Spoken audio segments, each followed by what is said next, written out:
Boker Tov, Shavua Tov, que ces paroles de Torah soient pour la guérison rapide de Moshe, Raphaël, Nissim ben Kamil, Moshe ben Rivka, Nissim ben Rivka,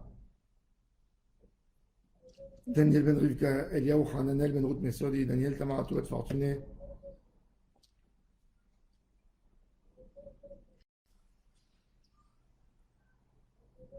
Notre paracha de la Menorah. Be'alotra et Anerot, El Mul Pene Menorah, Yahiru Shivat Anerot. Aaron HaKohen, le Midrash nous raconte, quand il a vu l'offrande des Kohanim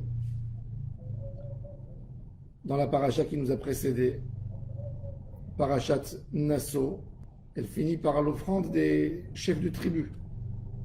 Chaque chef de tribu a offert une offrande pour Hachem. Aaron était le chef de la tribu des Lévi'im. Il est Cohen, mais en même temps, il est Lévi. Et on ne lui a pas demandé d'amener quelque chose. Et ça lui a fait mal au cœur. Pourquoi Akadosh Baruch Hu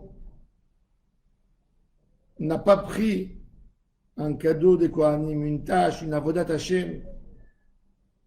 Il a eu très mal. Et Akadosh Baruch Hu lui a dit, Aaron, n'aie pas mal au cœur. Be'alotra et Anerot, ta mitzvah à toi, c'est la plus grande de toutes les mitzvot.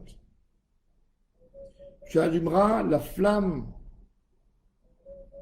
de la Menorah, les bougies, la lumière de Ham Israël. La bougie, la lumière est composée de plusieurs choses. On a l'huile, on a le récipient pour garder l'huile, on a la mèche et on a la flamme. Et l'ensemble éclaire. Une lumière, si elle n'a pas d'énergie, elle ne peut pas éclairer. Une flamme sans mèche ne peut pas attraper, ne peut pas puiser l'huile pour arriver en haut de la mèche et pour pouvoir éclairer. Notre avodat Hashem nous demande un lien particulier que la Kedusha, que la volonté d'Hachem d'en haut, que cette lumière, c'est spirituel complètement, ça soit attaché à nos actes d'en bas, nos actions. C'est l'huile. C'est comme l'huile qui alimente la flamme. Une flamme ne peut pas tenir sans huile, sans avoir une source d'énergie. Akadosh Baruch Hu nous a donné un moyen qui s'appelle la mèche. La mèche va faire le lien entre la flamme et l'huile. Ce lien, c'est Torah chez Béal Pé, c'est la Torah orale. Et chacun de nous peut lui donner une autre dimension à ce qu'on a besoin. Vous savez, quand on veut avoir une petite flamme, on fait une mèche très très fine. Quand on veut avoir une grosse flamme, on fait une mèche épaisse pour tirer l'huile. Si on veut que la Torah éclaire en nous, ça dépend de la qualité et de la quantité des mèches que nous allons créer. La Torah est là. La mitzvah est là. Mais la connexion entre la lumière d'Hachem et l'action humaine demande une liaison. Et cette liaison, elle se fait par cette mèche qui est notre Torah, que nous, on a travaillé là-dessus, notre travail spécial dans l'étude de la Torah. On a besoin d'avoir un lien particulier avec Hachem Yitbarach, mais que c'est nous qu'on a fait. Une mèche doit être faite par l'homme. Quand on étudie la Torah, on doit mettre de la neshama là-dedans. Plus tu investis, plus tu t'attaches à Hachem. Une mèche, c'est quelque chose d'extraordinaire. C'est deux fils qu'elles se lient les unes sur l'autre. Une mèche en hébreu, elle s'appelle Petila. Petila, hein, c'est mitpatel. C'est comme un serpent qui entoure un autre serpent et qui se colle. Et de là vient aussi la racine tefila, se coller à Hachem Yitbarach. Plus tu te colles, plus ta mèche devient épaisse et elle est capable de retenir. Elle est capable de retenir l'huile en elle-même et de le faire passer et de le transvaser pour pouvoir éclairer. Quand un homme fait une mitzvah, et la mitzvah n'influence pas sa neshama, il a fait une mitzvah le matin, et il n'a pas vu comment cette mitzvah lui a allumé et lui a éclairé sa journée. Puisque la preuve qu'une heure après, il est tombé dans des détresses, il est tombé dans de la peine, dans de la douleur, dans une avéra, chas v'shalom. C'est-à-dire que le fait que j'ai fait une mitzvah ne m'a pas éclairé ma neshama. Alors, la question c'est qu'est-ce que je dois faire pour que la mitzvah alimente ma neshama et qu'elle me donne une lumière pour pouvoir me guider, pour pouvoir m'éclairer ma route. On ressemble tous dans ce monde comme des hommes qui sont dans une grotte très obscure. Et il y a des fosses, des fossés, où on peut tomber, où on peut se blesser, où on peut se casser. Et on doit être vigilant et on doit avoir une lumière. Plus ta lumière, elle sera forte, moins tu tomberas, moins tu prendras des coups. Akadosh Baruch Hu nous demande que quand on fait une mitzvah, tu dois mettre l'accent sur le fait que ta mitzvah, elle doit monter en haut pour éclairer. C'est-à-dire que quand je fais une mitzvah, je dois m'attarder moi-même. Moi, celui qui fait la mitzvah, moi, l'actionnaire, celui qui va faire l'action, je dois faire en sorte que la mitzvah m'alimente, que la mitzvah me donne une lumière. C'est-à-dire, c'est d'avoir une connexion avec la mitzvah. C'est pas un geste qui doit être fait par rapport à quelqu'un d'autre, c'est par rapport à moi-même. D'être à côté de ma mitzvah et de comprendre le bénéfice que la mitzvah, elle donne pour ma neshama. C'est que là, que cette mitzvah, elle a une liaison avec la Torah et elle peut m'éclairer. La Torah en soi, c'est du feu. C'est une flamme. C'est une grande torche de lumière.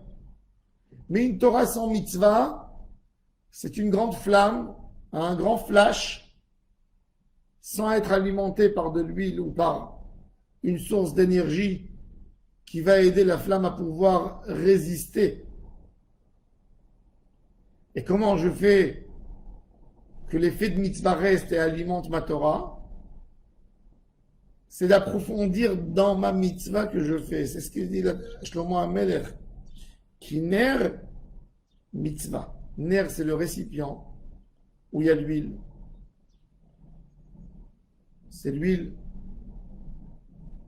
Et c'est la mèche. Vetorah, et la Torah, c'est or. Akadosh Baruch Hu a donné un ordre de faire quelque chose dans sa Torah.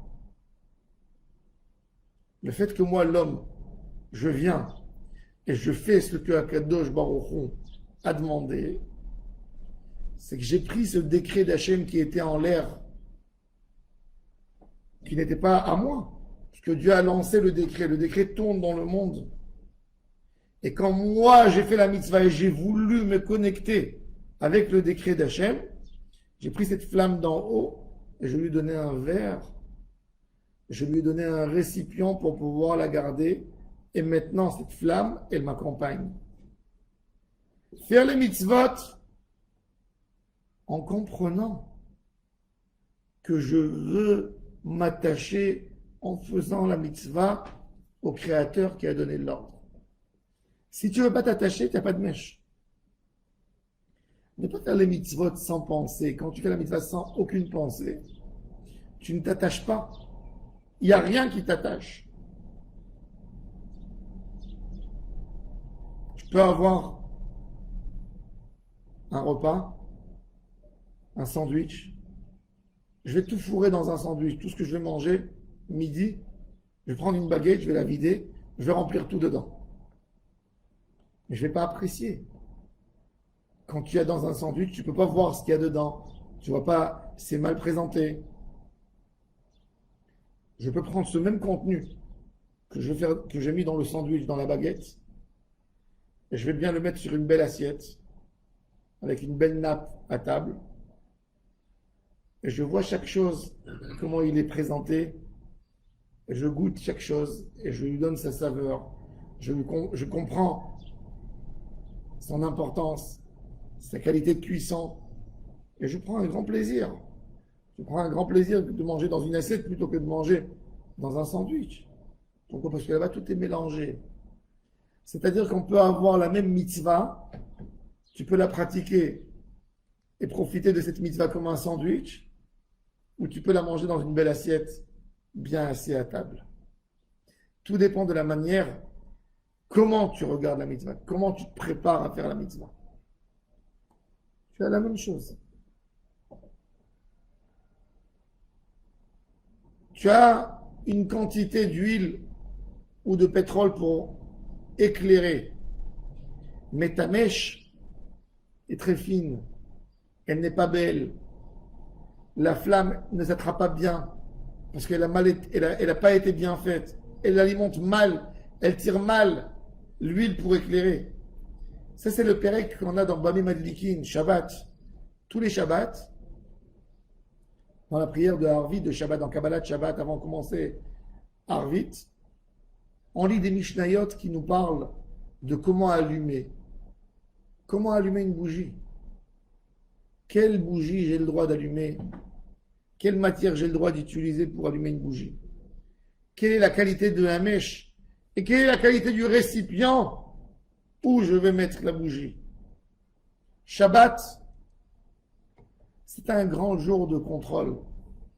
Je ne fais rien. Je ne travaille pas et je suis obligé de contrôler mes actions. Shabbat, c'est la lumière. Or, Shivat Hayam, la lumière, c'est les 7. C'est pour ça que dans la menorah, il y a 7 flammes. C'est les 7 jours de la semaine. Et il y a une flamme, qu'avec cette flamme, elle est au milieu, Ner Ma'aravi. Toutes les flammes, elles doivent se tenir devant cette flamme. C'est quoi? C'est la flamme du Shabbat.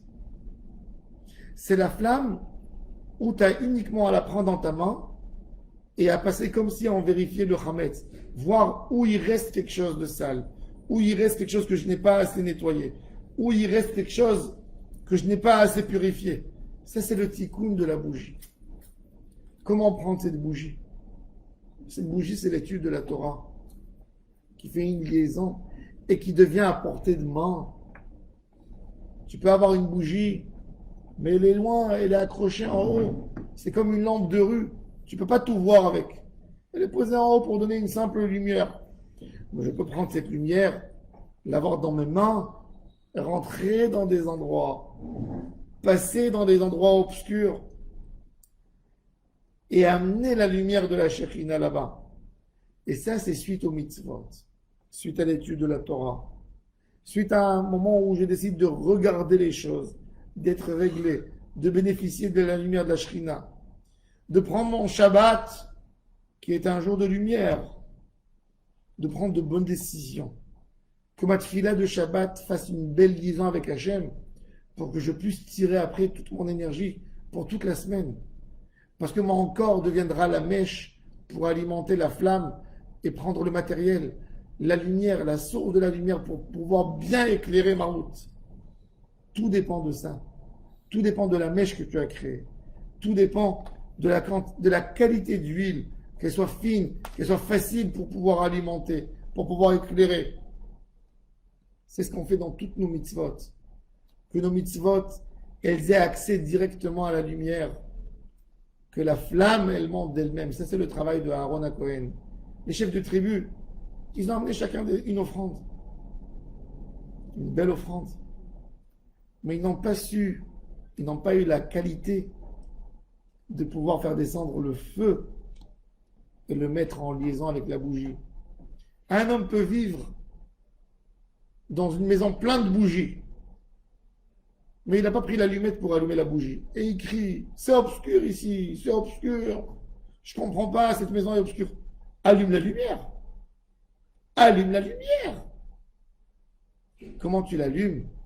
Avec une étude de Torah. Tu découvres encore quelque chose. C'est la petite allumette qui met en relation et en liaison l'huile avec la mèche, et de là, on tire une grande flamme. Baruch Adonai Leolam. Amen. Amen.